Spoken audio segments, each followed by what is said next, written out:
Bienvenidos nuevamente al programa Encuentro con la Historia, la Antropología y la Arqueología de la Escuela de Historia. En esta ocasión les presentaremos la película titulada El Sombrerón, que fue realizada en el año de 1950.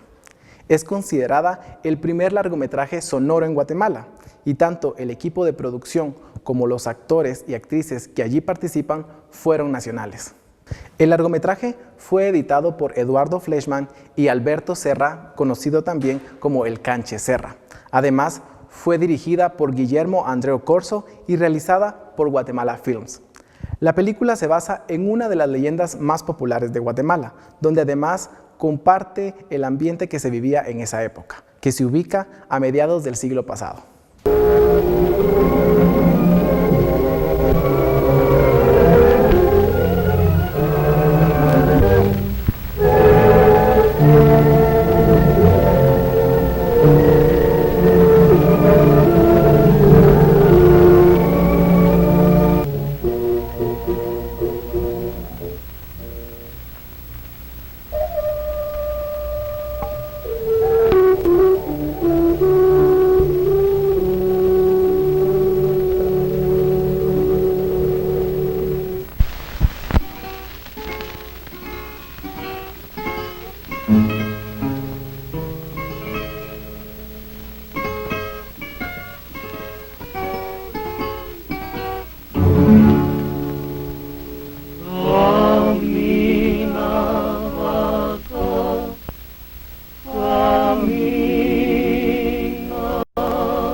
Ya en el cielo no hay estrella, la aurora ya despuntó. 24, ándale linda, ándale. Dame 65, 23, 27. ¡Ay! No faltó ninguna, Siriaco. A eso se cree usted, pero yo que las conté. Me dio por resultado que faltan 5, don Damián. 5. No es posible. Ayer eran 3 y ahora 5. Pues vaya, cuéntale usted para que se convenza.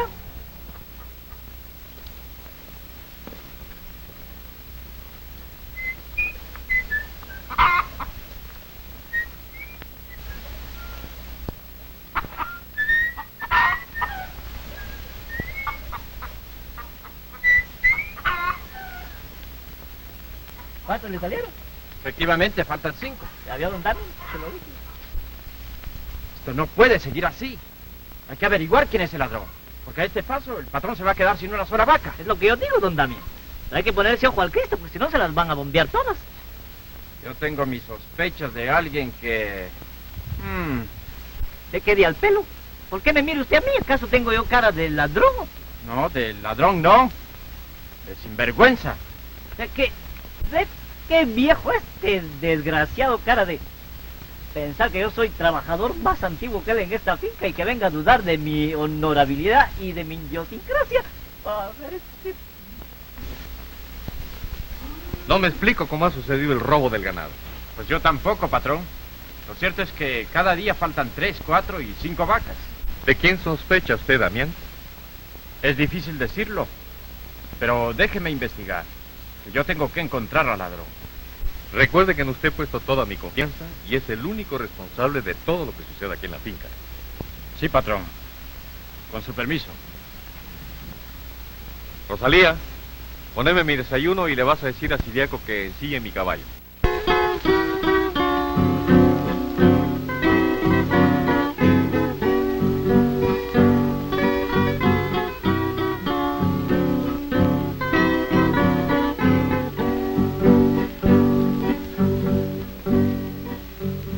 Con el cuello rodeado de bamba caminaba una indita. Con el cuello rodeado de bamba caminaba una indita.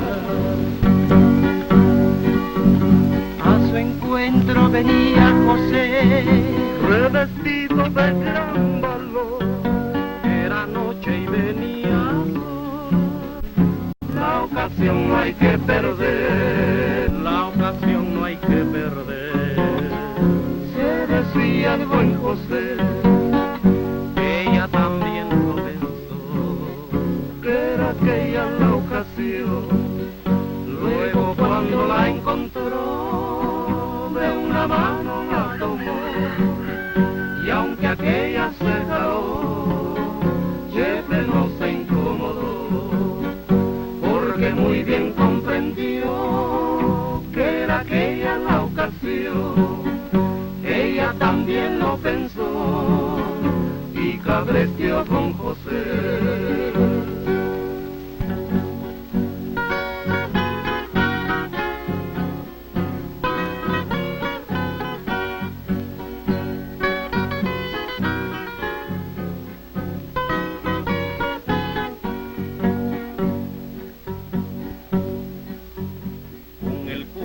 Rodeado de bandas, caminaba una indita, con el cuello rodeado de bandas, caminaba una indita.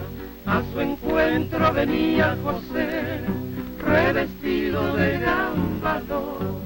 Era noche y venía sola, la ocasión no hay que perder.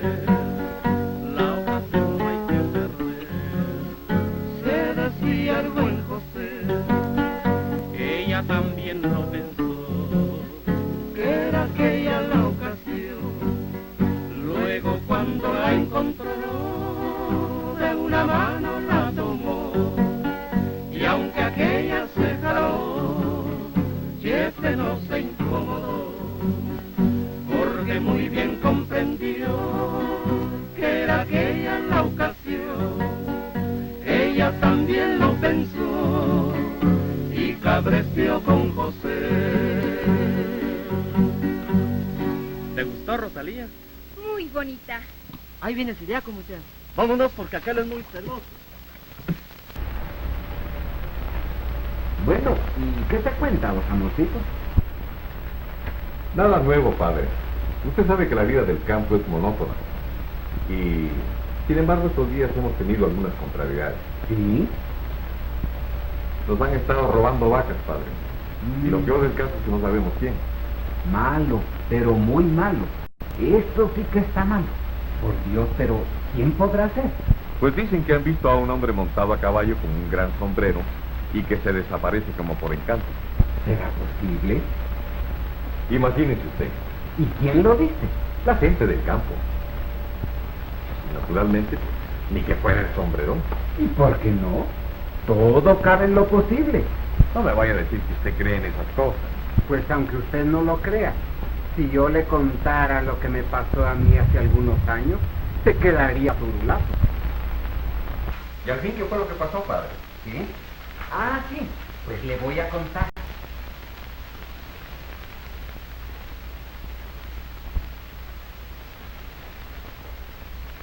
Una noche, a eso de las 12, no me había yo acostado todavía cuando...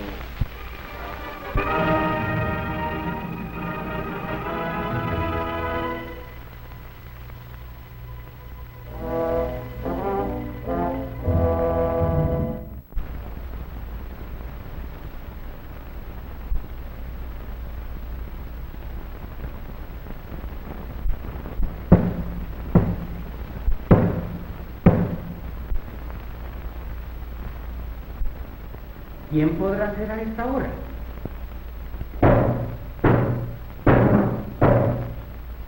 ¡Pantaleón! ¡Pantaleón! ¡Pantaleón!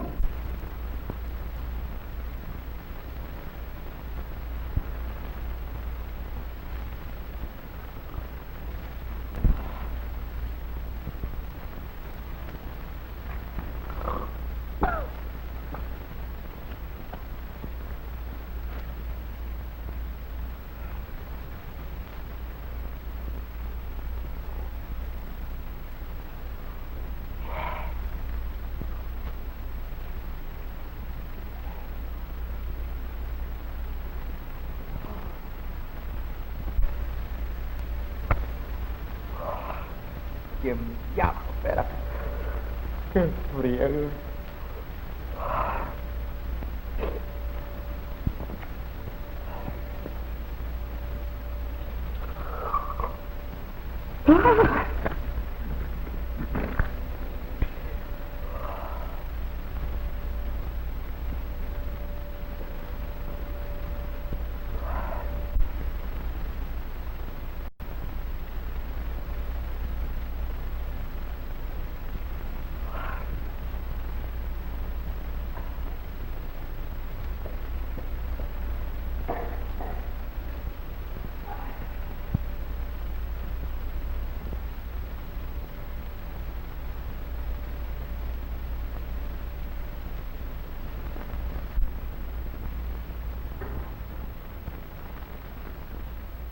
Me llamaba, padre, sí.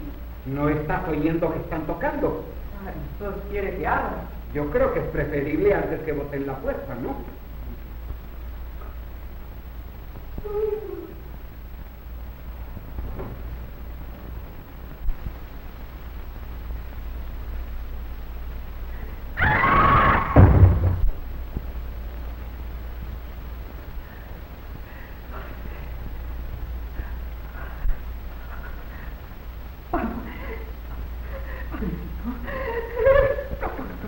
¿Qué? Ay, Pantaleón, Pantaleón, vos siempre viendo visión. Presta, vamos a ver quién es.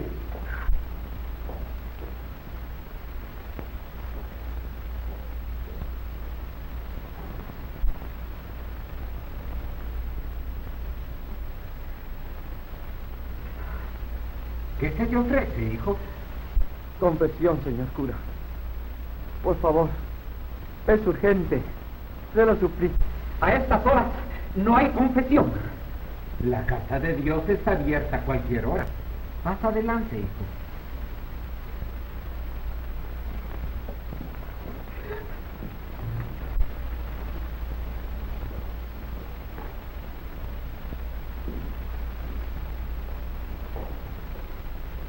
Padre, no lo contiene.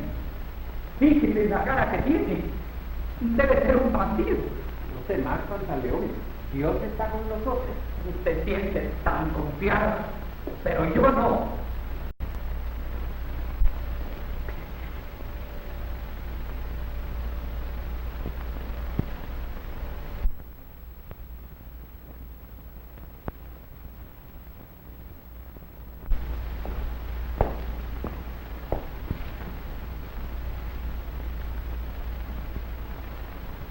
Bien, hijo, estoy a tus órdenes. Acércate.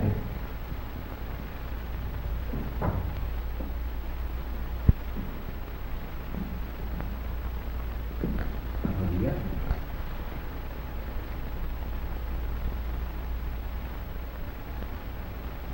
Ave María Purísima.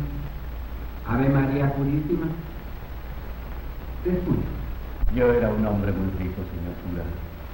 Tenía haciendas y derrochaba el dinero a manos llenas en vicios y en placer. Pero toda esa riqueza provenía del ganado que robaba por contra de los ciudadanos.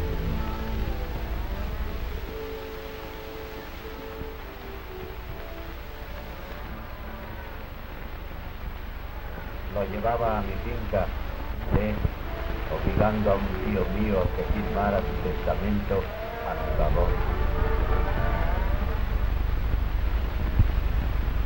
Y después de lograrlo, lo atalayé en un camino y con toda la sangre fría del caso lo maté.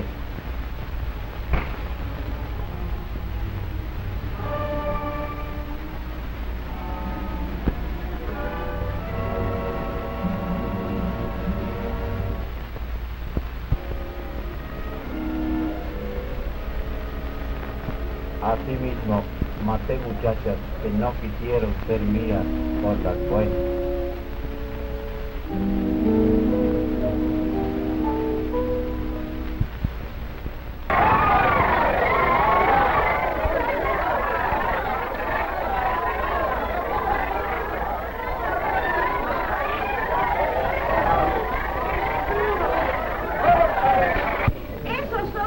los embustes de ese Eusebio. ¡Qué viejo verde ese mi marido! Espérame tantito, me las va a pagar ese sinvergüenza.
Échele al misito. ¡Vamos!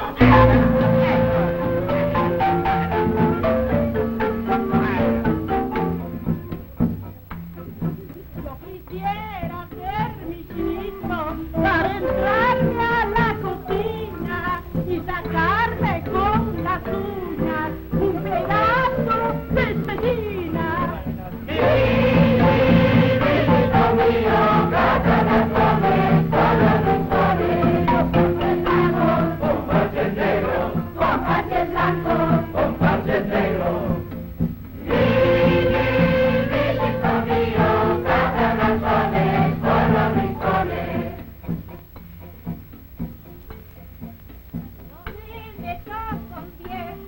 Porque todos son mañosos y a la hora de la hora parecen niños mocosos.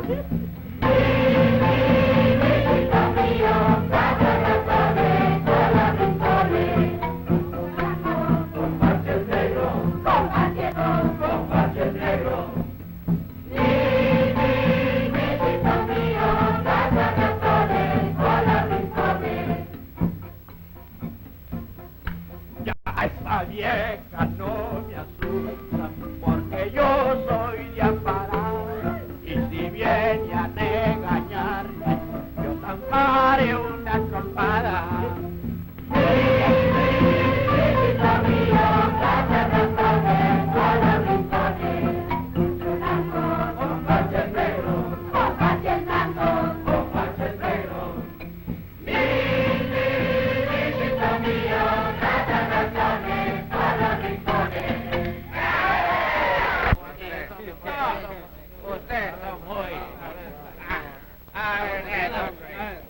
A ver si me saben ahora. Vamos a ver. ¿Qué hizo Colón cuando puso el primer pie en América? Yo le adivino que hizo Colón. Aquí dio agua. No, se hincó a rezar. No. Yo voy a decir. Pintó tierra. No. Eso lo dijo Napoleón. Bueno, vamos a ver qué hizo. Nos damos por vencidos. No sabes ¿Qué hizo? No, pues puso el otro. Ya estás empinando el codo, ¿verdad, sinvergüenza?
loco. Está diciendo la verdad.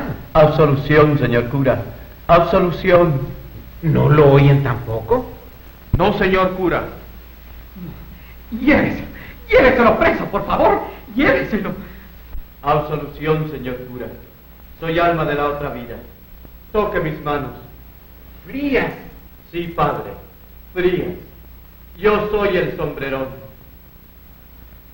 El sombrerón. El sombrerón, dijo padre. Pero si el sombrerón no existe. Nunca ha existido. Esas son leyendas. Que no existo, que nunca he existido, que son leyendas. Estoy maldito. Estoy maldito.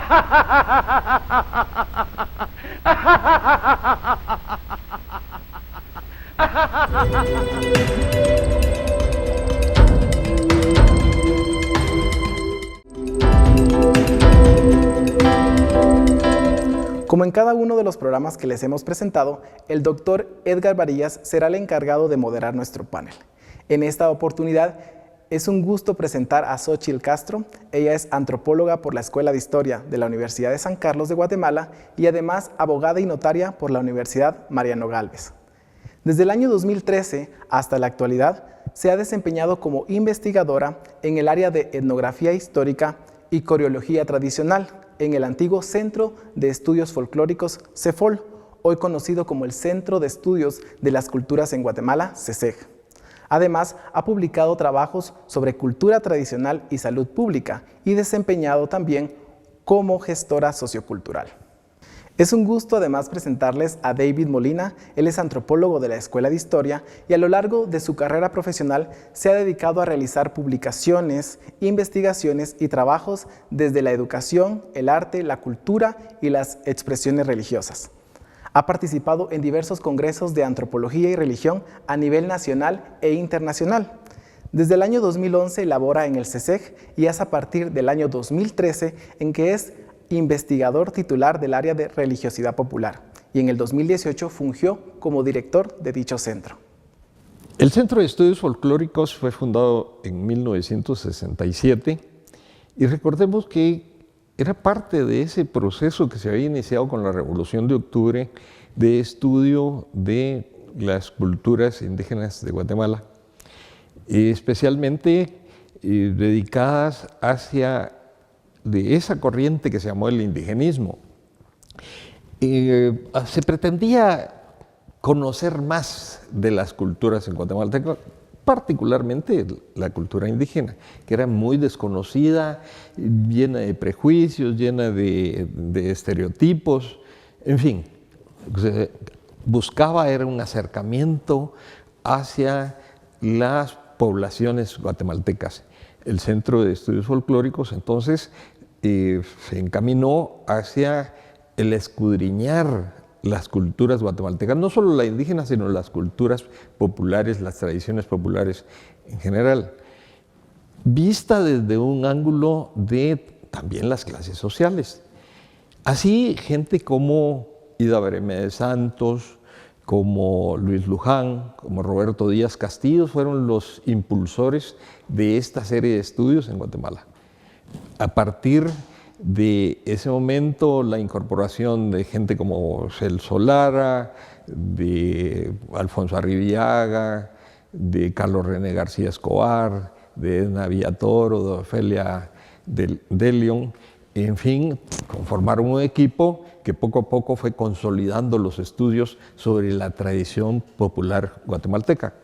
Pero de ahí a esta parte, el Centro de Estudios Folclóricos ha evolucionado. Tanto es así que hasta su nombre ha cambiado. Para conversar sobre las tradiciones guatemaltecas, sobre las culturas guatemaltecas, tenemos dos invitados de lo que antes era el Centro de Estudios Folclóricos. Ahora tiene un nuevo nombre. Xochitl y David son las personas idóneas para que nos puedan conversar sobre esos cambios. Por favor, ¿cómo se llama ahora el que fue el Centro de Estudios Folclóricos? Bueno, pues en primer lugar, muchas gracias por este espacio que tenemos en la propia universidad y para estar de una vez en el grano. Actualmente el CEFOL se llama Centro de Estudios de las Culturas en Guatemala. CESEG es el acrónimo que tiene hoy en día, ¿verdad? Y esto pues responde a la necesidad de que las ciencias sociales avancen en muchos aspectos, ¿verdad? Desde los términos que hoy en día pues son considerados poco adecuados, como es la palabra folclore, ¿verdad? Que a lo largo del siglo XX sobre todo sufrió un desgaste porque se asociaba con aspectos pintorescos o llamativos, especialmente de las poblaciones indígenas. Turismo. Exacto.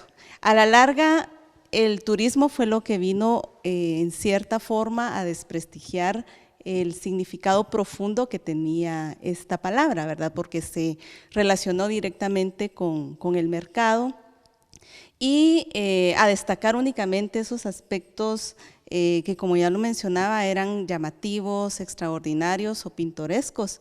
Y de cierta manera, pues sí se consideraba hasta cierto punto como despectivo el término por no hacer hincapié en los aspectos profundos de las identidades y de los valores que existen, no solo en las expresiones de los pueblos indígenas, sino también de las diferentes clases populares que hay en nuestro país, ¿verdad? Entonces, como consecuencia de esto, el proceso para actualizar el nombre de la institución se inició en el año 2001. Era una inquietud que ya existía en los investigadores de aquel entonces, principalmente bajo la dirección del maestro Celso Lara, ¿verdad? También con Carlos René García. Se llevó a cabo este proyecto durante un año, una reestructura en la que David y yo pues participamos en ese entonces como auxiliares. Sin embargo, todo se quedó a medio camino porque no se logró tener la sanción del Consejo Superior Universitario. Pasó el tiempo, nosotros nos fuimos de la institución, regresamos entre el 2012 y 2013 y se dio la fortuna también de que cuando ya no estuvo el licenciado Lara en la dirección, llegó la maestra Claudia Dari, que es pues obviamente una de las investigadoras más importantes en antropología que ha existido acá en Guatemala, y ella también estaba de acuerdo de que era necesario actualizar muchos aspectos del CEFOL. Dentro de esto pues está el nombre de las áreas, incluso las funciones que tenían que cumplir, pero de igual forma no se contó con ese respaldo de las autoridades. Hasta en esta oportunidad del rectorado del ingeniero Murphy Pais, que por anuencia de él y con el apoyo pues logramos que se iniciara este proceso de reestructura, y el primer paso pues fue esto de que se alcanzó el cambio de nombre de la institución y actualmente pues es el que tenemos, que entró en vigencia desde el 24 de julio del presente año. El presente año. Fue un desgaste básicamente del concepto folclore, ¿no? Exacto. No es que hayan cambiado esencialmente la visión que se tenía, sino el concepto fue mal utilizado, para decirlo de alguna manera, ¿no? David, ¿qué nos puede agregar a esto? Bueno, un gusto estar acá compartiendo. Sí, como comentaba Xochitl, pues tuvo la anuencia de parte de las autoridades superiores de este cambio que pues, era necesario, porque pues como se dijo, sí se volvió muy peyorativo. De hecho, hubieron críticas, sobre todo por parte de las asociaciones indígenas hacia ese término. Y nosotros quisimos ser un poco más visionarios y no limitarnos únicamente a los 4 pueblos que se habla tanto en nuestro país, sino extendernos más allá a todas estas comunidades de origen extranjero que ya llevan más de una centuria de estar conviviendo con nosotros.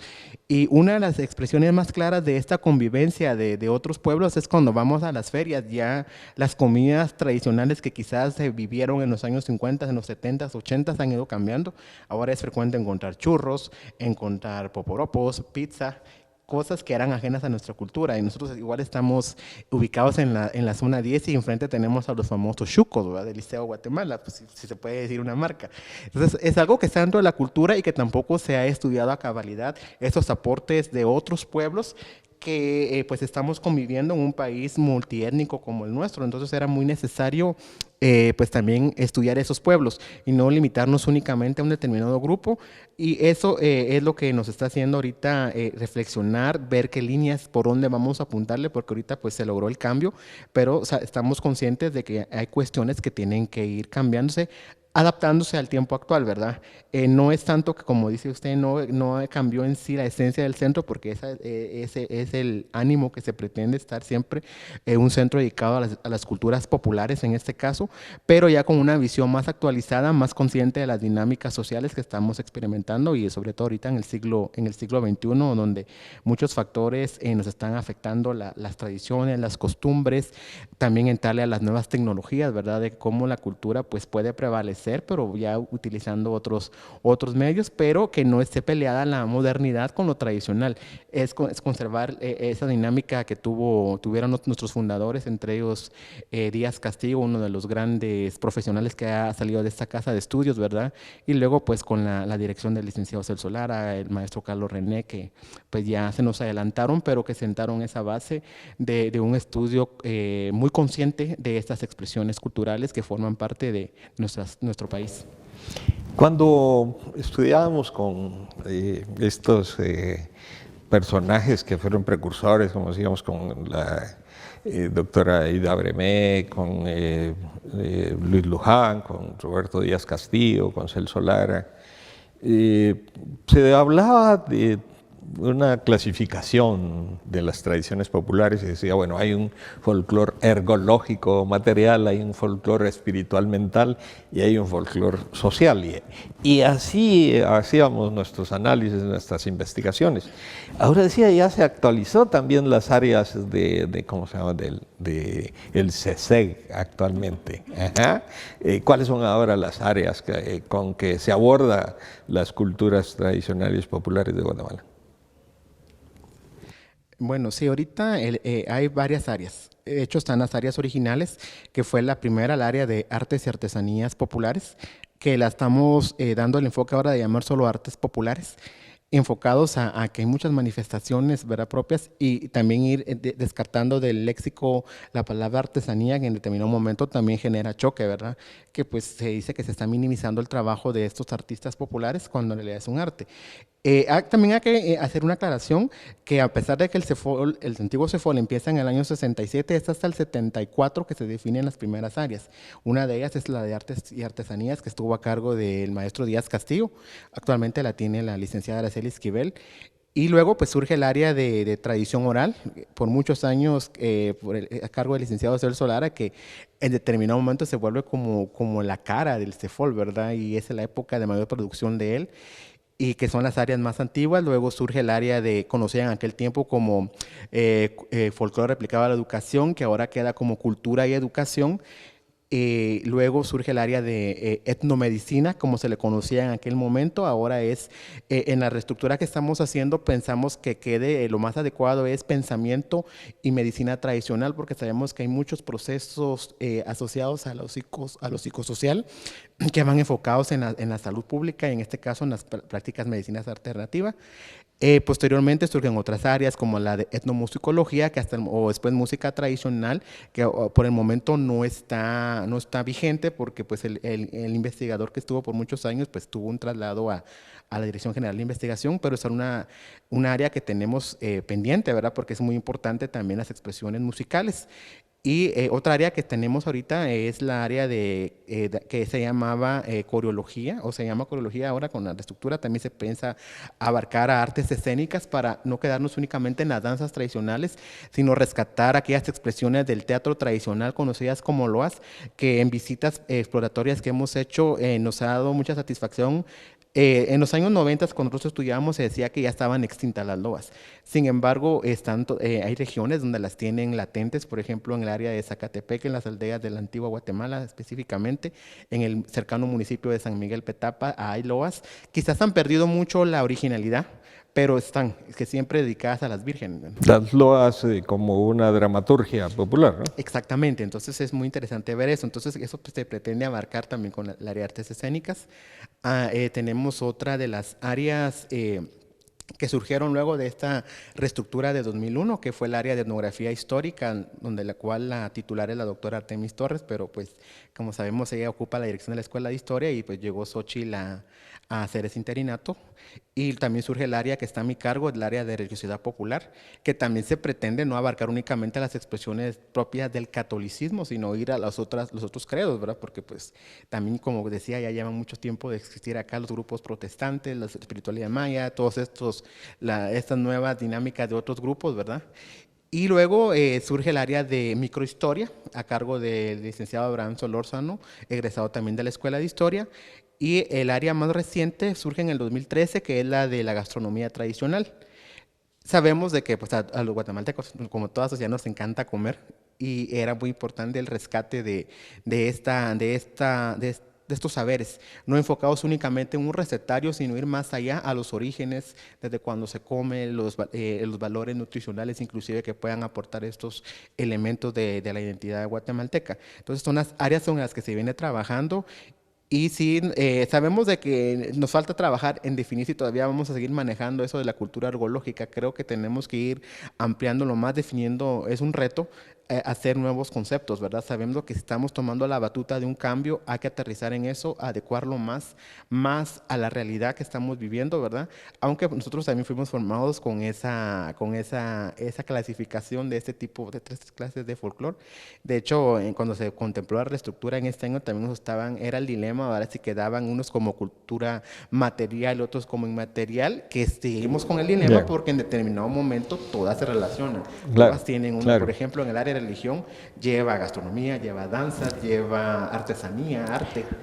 Es un área que no se puede hablar de una sola clasificación porque todas se entremezclan. Bueno, ya hemos hecho esta introducción sobre el CESEG, el Centro de Estudios de las Culturas en Guatemala, porque es una aproximación hacia la película cuyos fragmentos hemos visto, El Sombrerón.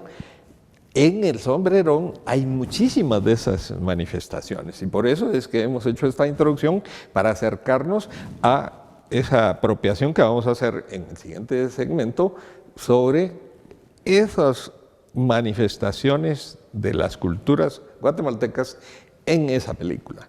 Ya volvemos.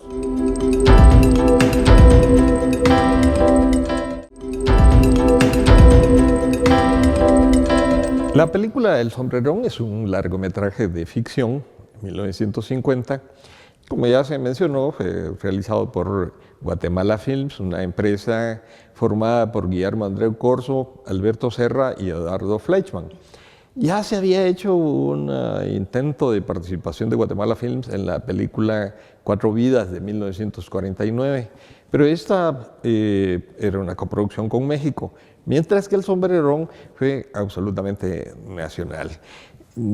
Cabe mencionar que hay una trágica historia tras El Sombrerón, porque un año después de filmada la película, hubo un accidente gravísimo de avión en Petén y ahí falleció muchísimos de su elenco. Personajes como Germán Bayerson Tacoloma y otros más perecieron en los tríos, las músicas, etc. Pero para hablarnos un poco de cómo se refleja las culturas guatemaltecas en El Sombrerón, tenemos a Xochitl y a David del Centro de Estudios de las Culturas en Guatemala. Así que, ¿cómo ven ustedes esa manifestación, esas expresiones de las culturas de Guatemala en El Sombrerón? Bueno, pues hay un montón de elementos que se podrían hablar de la película, pero quisiera hacer un poco de énfasis en el aspecto histórico, ¿verdad? Porque obviamente es un film que responde a cierta coyuntura que existía en el país. Recordemos que estamos hablando de 1950, todavía estaba en el gobierno Juan José Arévalo, y en ese periodo, pues como sabemos, se impulsaron las diferentes artes en Guatemala, las bellas artes, ¿verdad? Y sin duda respondió a esa dinámica que existía en el país, el que estas personas pues tuvieran la inquietud de filmar una película 100% guatemalteca y ya un largometraje de casi 2 horas de duración. También merece la pena mencionar que pues en 1945 se instituye prácticamente el indigenismo en el país como una corriente de pensamiento antropológica, histórica, que pues obedecía a cierto contexto en donde prácticamente lo que se pretendía era ladinizar al indígena para que lograse pues una mayor integración a una sociedad que en ese tiempo se vislumbraba como moderna o desarrollada, ¿verdad? Crear la guatemalidad. Exacto, crear una identidad colectiva para todos los guatemaltecos. Y por eso es que vemos que se destacan muchos valores de las culturas indígenas, del área rural, con un espíritu muy romántico, muy bucólico, ¿verdad? Porque vemos a un Paco Pérez, ¿verdad? Sí. Vestido como indígena, como campesino. Como campesino. Exactamente. Paco Pérez es el autor de la famosísima Luna de Xelajú, Chichicastenango y otras obras. ¿Sí? Exactamente. Entonces, sí es como interesante ver a personajes que quizá los conocemos más por su música que por este aporte que también hicieron a las artes y este aspecto que mencionaba de que están representando a los indígenas, porque pues la mayoría de los actores que podemos observar en la película son gente ladina, incluso criollos, ¿verdad? Gente de un origen con mayor abolengo, si se quiere ver de esa forma. Y pues como David lo mencionaba, no se resta en ningún momento el mérito o la buena intención que se tuvo de destacar estos aspectos de Guatemala, ¿verdad? De sus paisajes, de los diferentes pueblos indígenas. Y pues vos mencionabas también un poco sobre el aporte del maestro Marcial Armas Lara, ¿verdad? No sé si quisieras aportar algo más.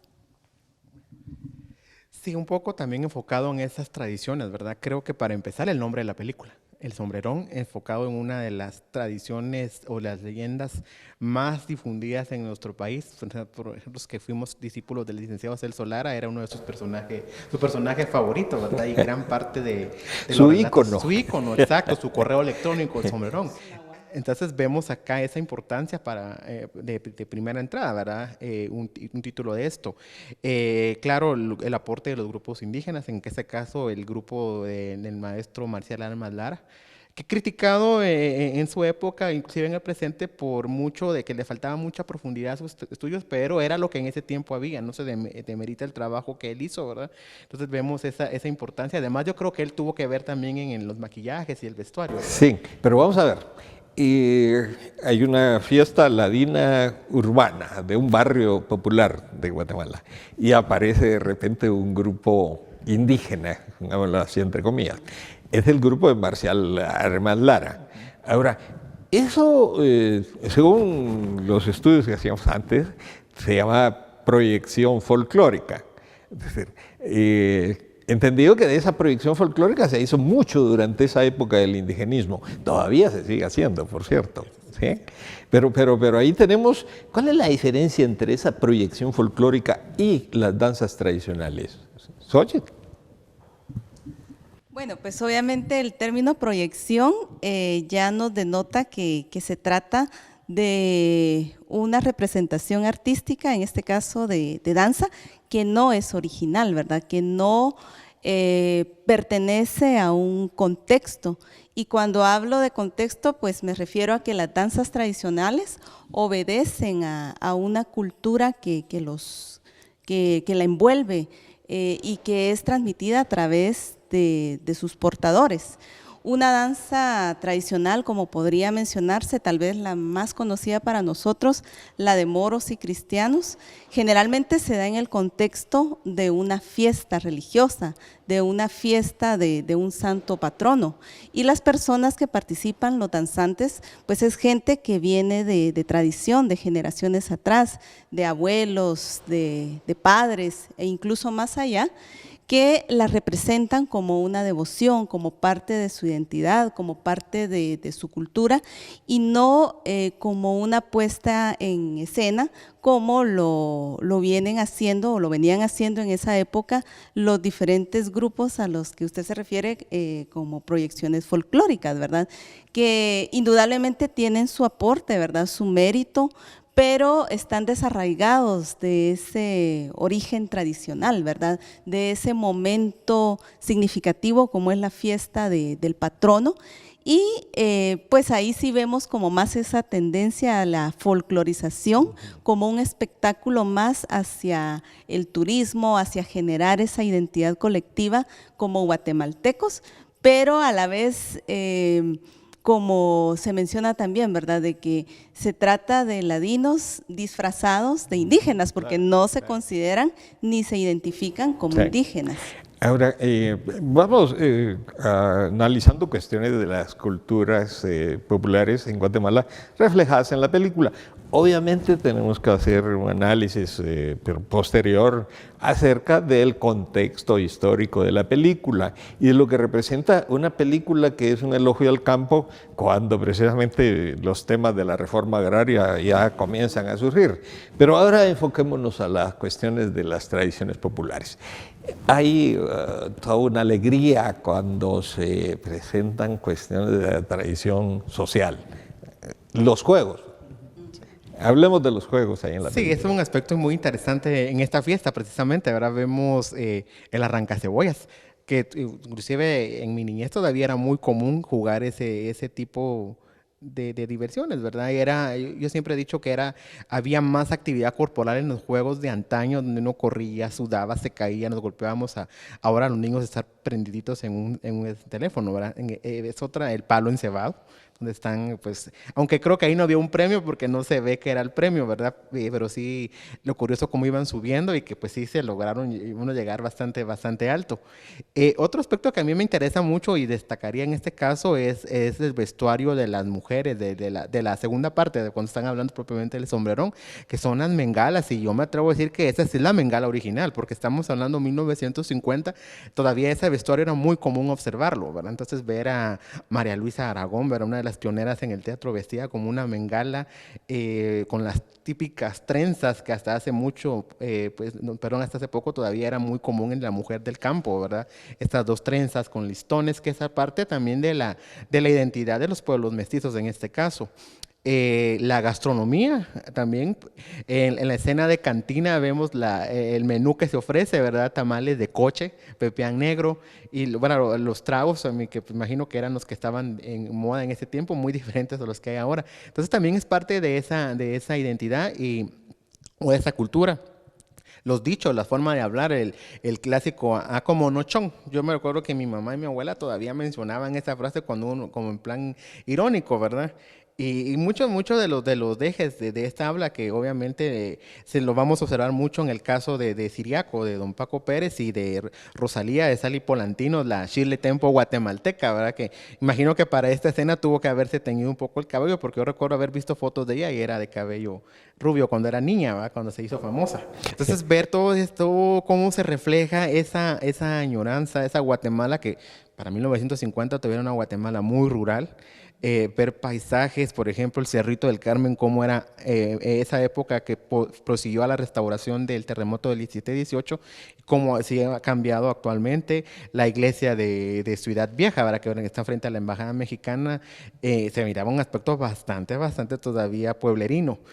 Y entonces creo que sí son esas formas muy interesantes de cómo se veía la cultura tradicional de ese país, de nuestro país en ese entonces, ¿verdad? Muy reflejada en esto. Creo que lo supieron canalizar de esa manera muy interesante, ¿verdad? De observar pues lo que se entendía que era el baile tradicional. Inclusive sale una polka, ¿verdad? Que pues eso sí era también bastante común a principios del siglo XX, este tipo de música. La marimba, obviamente.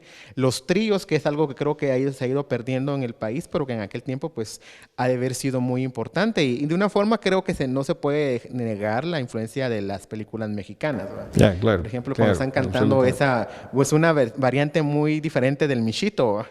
Que es como una forma de contestar de lo que los mexicanos llamarían bombas. Y ese grupo de muchachas cantando, el coro y todo eso, era muy ver una película de Pedro Infante, por ejemplo, ¿verdad? Yo creo que pues, era la inspiración de esa época, ¿verdad? El prototipo del macho mexicano, del macho latinoamericano, ¿verdad? Entonces, y ya que habla del michito, Celso Lara decía que el michito era el segundo himno nacional, ¿verdad? Porque se canta en todo el país. Sí, entonces fue muy bonito escuchar esa, pero yo había escuchado una versión muy diferente a esta, pero vemos que pues era un elemento que estaba muy común. Por ejemplo, yo no sabía que el enfrascade tenía letra, ¿verdad? Y era muy interesante escucharlo, donde inicia como que la indígena llevaba llena de bambas, y las bambas son estos collares, estos chachales que también se han ido perdiendo, pero que en aquella época estaban muy, muy de moda entre la población indígena. Entonces, todos estos elementos fueron muy importantes y se lograron plasmar de esta forma. Imagino que tuvo que haber un trabajo, pues lo que éramos antropológico, etnográfico previo, ¿verdad? Para lograr este objetivo. Yo veo que Xochitl tiene una serie de apuntes ahí. A ver. Conversemos. Pues lo que platicábamos con David y que tal vez nos pareció uno de los aportes más interesantes de la película es que se le da un origen al sombrerón. Nos explica, ahí sí que con mucho detalle, cómo es que esta alma en pena se convirtió en esa realidad, en esa situación, ¿verdad? Porque prácticamente pues era un bandido, ¿no? Cuando estuvo en vida fue una persona realmente corrompida por la ambición, porque pues había hecho fortuna con base en asesinatos, había matado a su tío para quedarse con sus fincas, también a mujeres que no se prestaban a sus mañosadas, como se diría.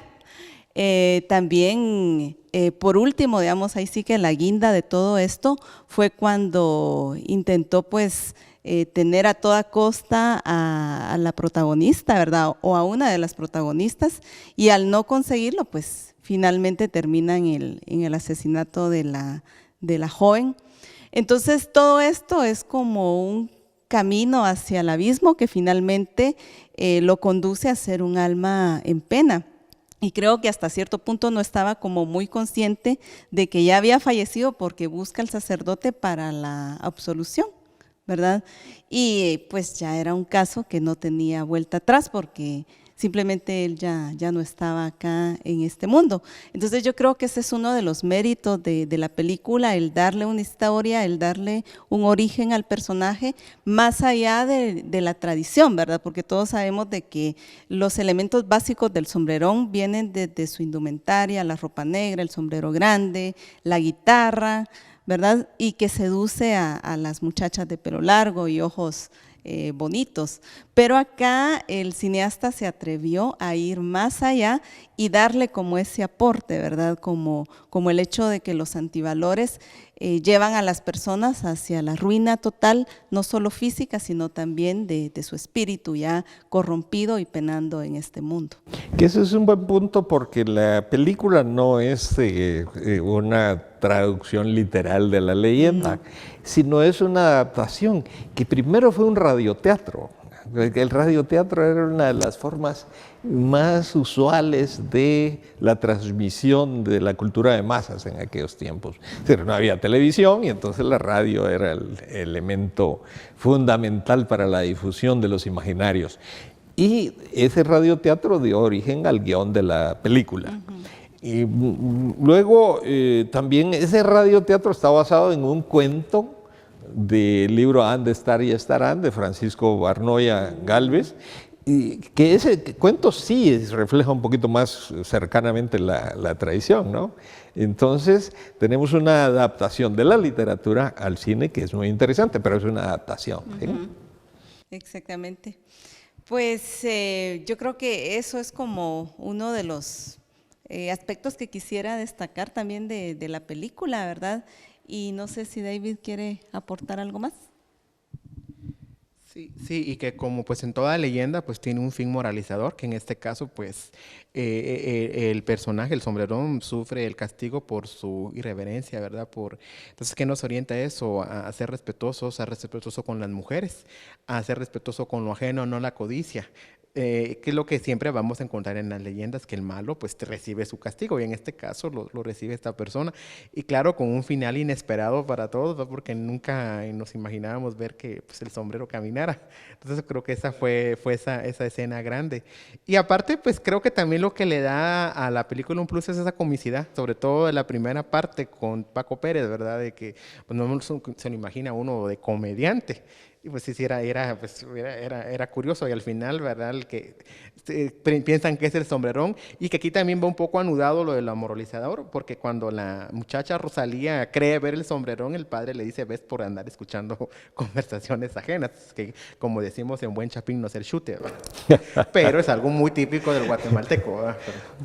Claro, bueno, el Centro de Estudios de las Culturas en Guatemala tiene un acervo grandísimo de fotografías, de grabaciones de audio, de películas, me imagino también deben tener material audiovisual, algo, ¿no? Pero es algo que verdaderamente vale la pena mencionar e invitar al pueblo de Guatemala que se acerque. Así es que cerremos este espacio haciendo esa invitación a la población que se acerque allá al Centro de Estudios.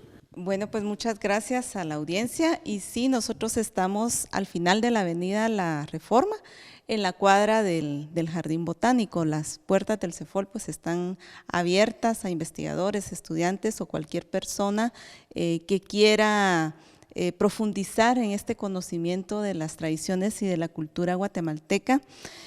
Como bien lo decía el maestro Varías, el CEFOL cuenta con grandes tesoros a nivel de música tradicional, de tradición oral, que fue recolectada esta última especialmente por José Ernesto Monzón, el cantor del paisaje guatemalteco. Son grandes relatos cuyos narradores, por el tiempo en que fueron colectados entre los años 70, 80, sin duda era gente que contaba cuentos, valga la redundancia, de finales del siglo XIX, principios del siglo XX, y que estamos en un proceso de rescate, de pasarlo del formato de cassette en el que se encuentra a un formato digital para que esté a disposición de todas las personas que quieran conocer estos saberes guatemaltecos y que descansan ahorita en los archivos del Centro de Estudios de las Culturas. Muchas gracias. Y un poquito difícil el estacionamiento, pero les cae bien porque ahí queda también el Jardín Botánico y pueden acudir a dos de los centros culturales guatemaltecos muy importantes. Y ha sido un gusto estar nuevamente en este programa de Encuentro con la Historia, la Antropología y la Arqueología, y esperamos vernos pronto en TV USAC. El material fílmico ha demostrado ser una valiosa fuente de información para las investigaciones que parten desde la antropología o la historia, por mencionar algunos casos, dado que permite registrar diversos aspectos de una determinada época, como las costumbres, el lenguaje o el paisaje. Los trabajos de conservación que se realizan en estos materiales permiten que materiales como la película que observamos en este programa puedan trascender en el tiempo y ser conocidas por las nuevas generaciones. Gracias por su sintonía y los esperamos en la próxima transmisión de Encuentro con la Historia, la Antropología y la Arqueología.